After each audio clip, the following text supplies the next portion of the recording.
Saat Rasulullah tiba di langit ketujuh dan bertemu dengan Nabi Ibrahim, Rasulullah kemudian naik ke Sidratul Muntaha yang merupakan akhir dari perjalanan Mi'raj Nabi Muhammad SAW. Namun, perjalanan Rasulullah naik ke Sidratul Muntaha tidak ditemani malaikat Jibril. Malaikat Jibril menolak menemani Rasulullah naik ke Sidratul Muntaha dengan alasan batas kemampuannya hanya sampai di langit ketujuh. Jika malaikat Jibril memaksa masuk ke Sidratul Muntaha, maka ia akan hancur.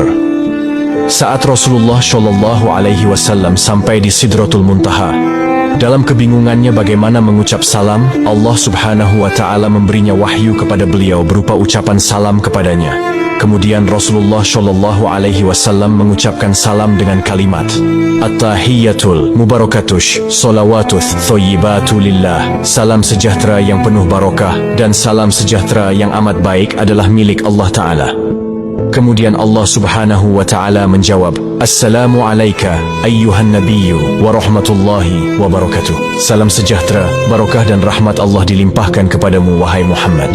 Kemudian Rasulullah SAW berdoa untuk kita, umatnya. Assalamu alayna wa ala ibadillahi sholihin. Kesejahteraan semoga terlimpah kepada kami semua hamba Allah dan hamba-hambanya yang soleh.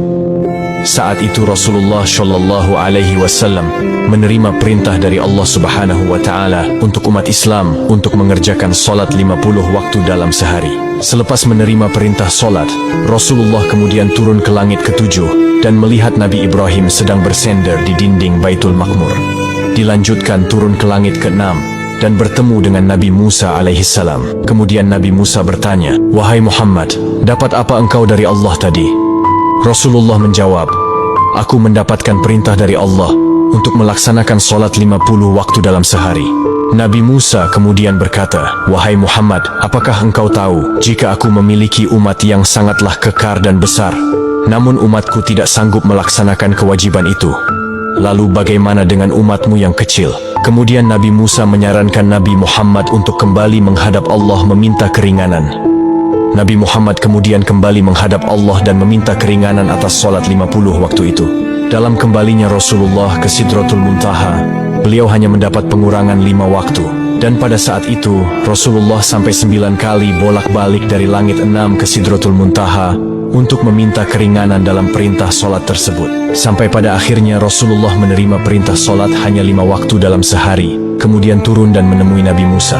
Dan saat itu juga Nabi Musa kembali menyarankan Rasulullah untuk kembali menghadap Allah meminta keringanan lagi. Namun Rasulullah enggan melakukan itu karena malu kepada Allah yang sudah 9 kali bolak-balik meminta keringanan.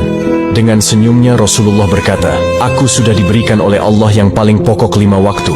Dan Allah telah menetapkan untuk setiap satu waktu itu bernilai 10 waktu.